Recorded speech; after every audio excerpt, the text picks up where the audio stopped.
What's up, y'all? First of all, I want to say thank you a million times to everybody who has watched the original video. It is the sole reason my channel is beginning to take off, and I'm immensely thankful. Thank you very much.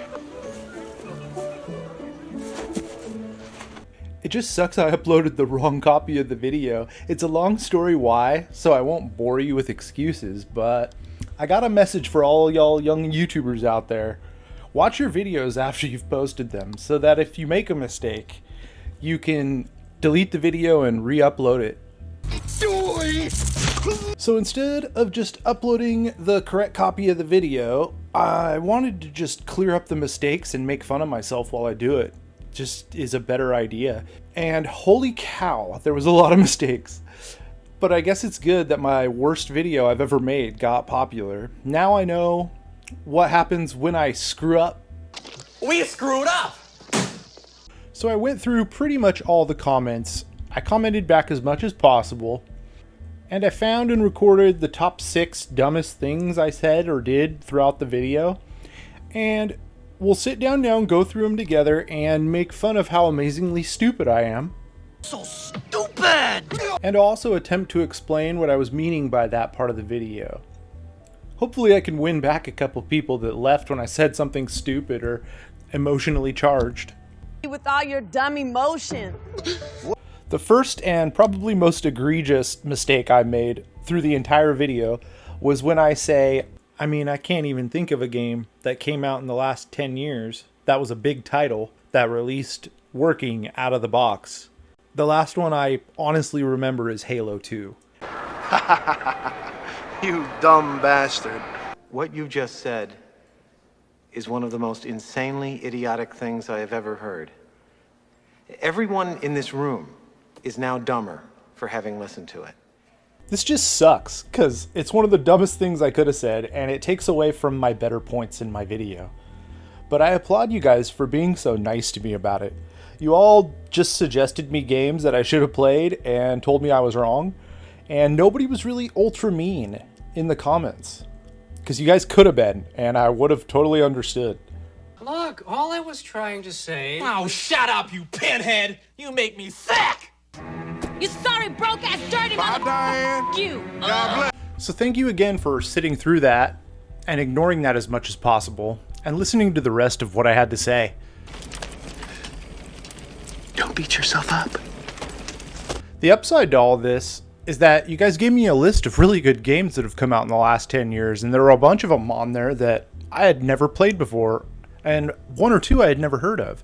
So thanks to all of you who called me out on my lies. It's huge honesty time.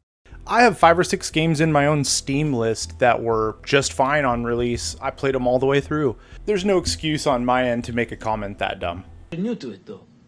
If we had more experience... The next issue I want to address is the fact that Rockstar didn't make the trilogy that I was kind of critiquing in the beginning of the video. Me not mentioning this detail is 100% lack of experience in making videos, and that's 100% my fault. I just honestly assumed everyone would know, and that's not something I can do. No, I just thought that You thought? But Dad... Shut up! It was really well broadcasted, and I saw a lot of people talking about it, but that doesn't mean everybody watched it.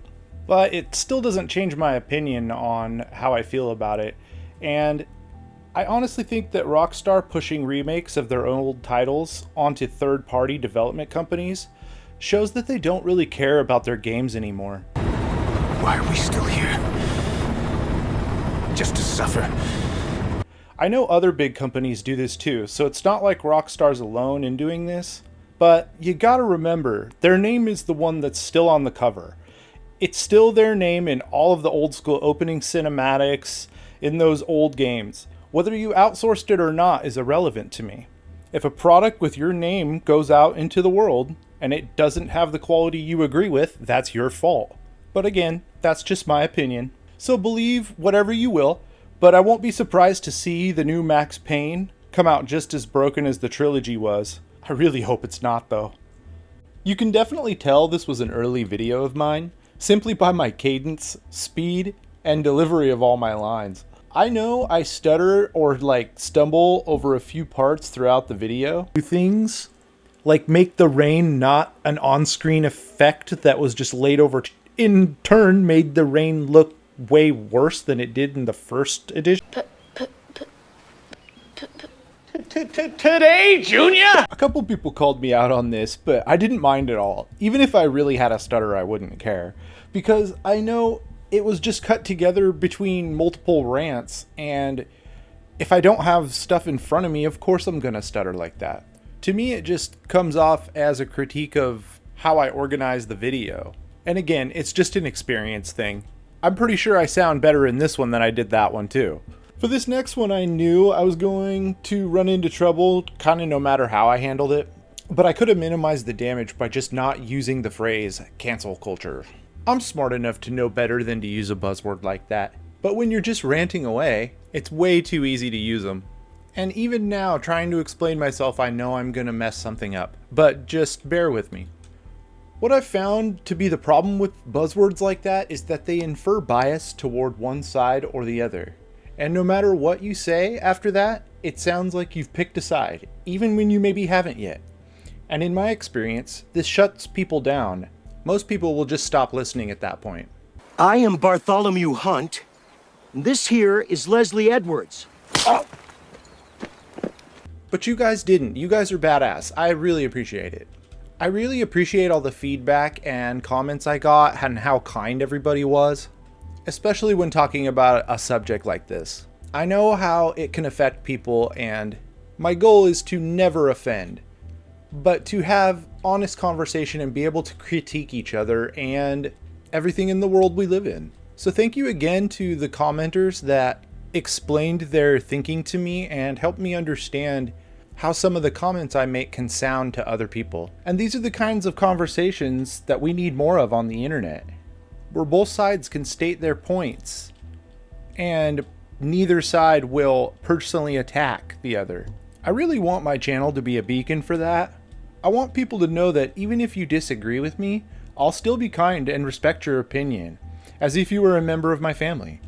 So thank you to everybody who commented and helped me understand. However, on the other hand, I still want to stand by my point though.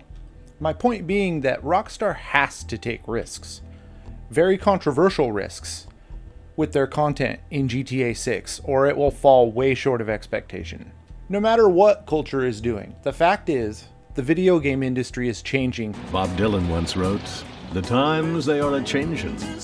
Ron Burgundy had never heard that song. And they're changing their products in ways they never have before.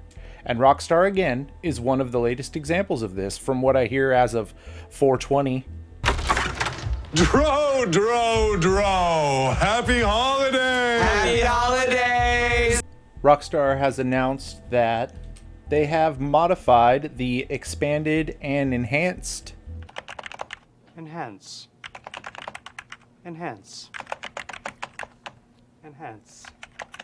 Just print the damn thing! Editions of GTA 5 to remove transphobic content. Now, I have no idea what this means. What does it all mean, Basil? And from everything I've seen on Twitter and Reddit and such, a lot of people are playing through the game right now and can't seem to figure out what they removed. But that's just random fools on Reddit and stuff, so let me know if you guys figure out what they removed, because I'm actually curious. Just to see what Rockstar deems worthy of removing. Because it might just give us a little bit of a vision into what they will be censoring in the future titles, like GTA 6 for example. But this is exactly what I was talking about with my point about society or culture, or whatever you want to call it. Rockstar's already removing stuff from old games. What makes you think they won't keep the new game as tame as possible? So something has changed in the entire industry, not just at Rockstar. It's like people only do things because they get paid.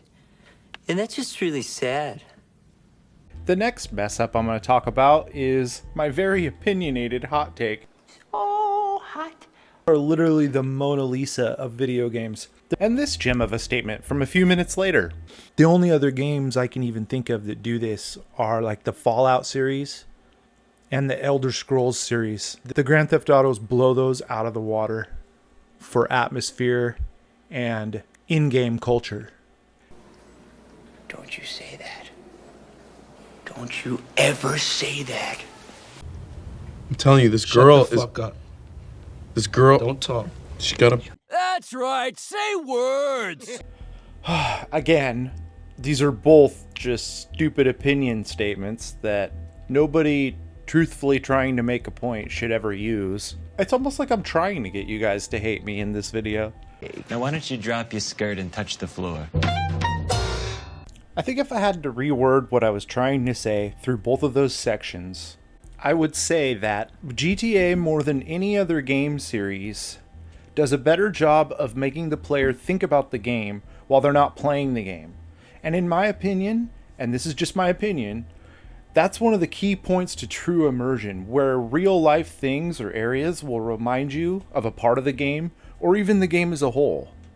The strongest example of why the GTA series is so immersive, in my opinion, is how GTA molds real-world brands and systems into the game so well that if you didn't know which brand was invented first, you might accidentally pick the one that was made in Grand Theft Auto.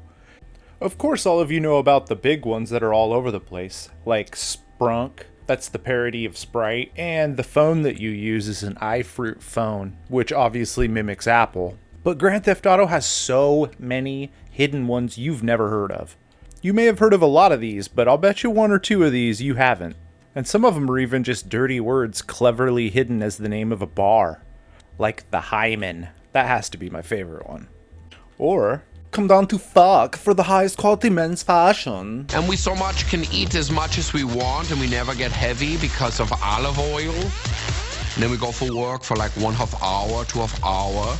Maybe you'd like a bus line that is longer, but somehow shorter. Leave Greyhound and choose Dachshund. There's even random Easter eggs that I haven't seen people mention, like Shatner shoes. I couldn't find anything on this, but is that an Easter egg for Star Trek? Or there's just great examples of plays on words like alpha mail for their mail delivery service at the airport. You get a meal, baby! Whoa! Or maybe you're just craving some fine Oriental cuisine. There's nowhere better than Nutsaki. Suck it to me, baby! There are so many of these hidden little brands throughout the game that I feel like subliminally message you to recognize the similarities between the in-game brand and the real-world one. Just in the couple hours I searched for brand names in single player, I found all of these, probably 20 or 30 different stores with different clever names. And this is just the storefronts. This isn't even the cars yet. I think this was my favorite parking lot I found. This one had a bunch, probably 5 really funny names for stores in it. I think the careful automotive branding that GTA has cultivated is its strongest aspect of this. Vehicles and the way they're designed in GTA is by far the easiest way to spot this. I guess you could call it cross-dimensional advertising. Very few games are even capable of this. I have a friend that anytime he sees a dirt bike, he calls it a Sanchez. Not because he thinks that's what dirt bikes are called. He told me it's because he honestly thinks Sanchez is a better name for a dirt bike than dirt bike or any brand names that dirt bikes have. He just likes it better, so he uses it. And we all think it's funny, but the craziest part is we all know what he's talking about. And because the game is so popular, even people who may not have played the game would know what that means. My personal favorite example of the cars mimicking real-life brands is the Coquette. It's been around since GTA 1, and it's just great because of how blatantly copied it is. And like I was saying, to me personally, if you can create in-game branding that's this strong and that affects people like me out of the game like that, this deserves to be called one of the greatest pieces of art in gaming. At least in my opinion, because what other game comes close to this much branding like that? Or this much satire directed at the real world, from inside of a game world? There are lots of games out there with better gameplay, better storylines, and stuff like that. But blurring the lines between the real world and the game world, I don't think anybody does it better than GTA. Calling it the Mona Lisa of games might have been an exaggeration, but it's definitely in the top of all time. But again, that's my opinion. The last part I'm going to mention is how it ended. If you were one of those ultra cool people that stuck around till the end of the video, I'm sure you saw how it just cut out. This really is the only power we have to fight back. Hello? Hello? Hello?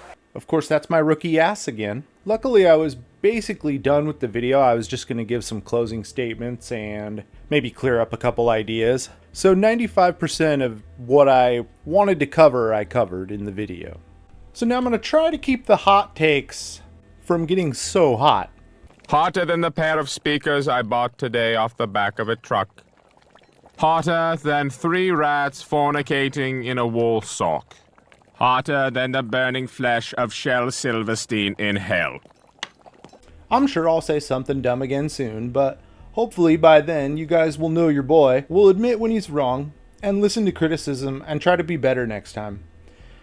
If I believe in something, I'll use evidence to prove it as much as possible, and then I'll tell you why I think that way. Then feel free to do the same and prove me wrong. I don't mind. Of course it's not easy to be wrong and it sucks, it hurts, but who cares if you look stupid? You never learn anything if you're never wrong. So always feel free to share your ideas here. Thanks again, guys. I love you all. Peace.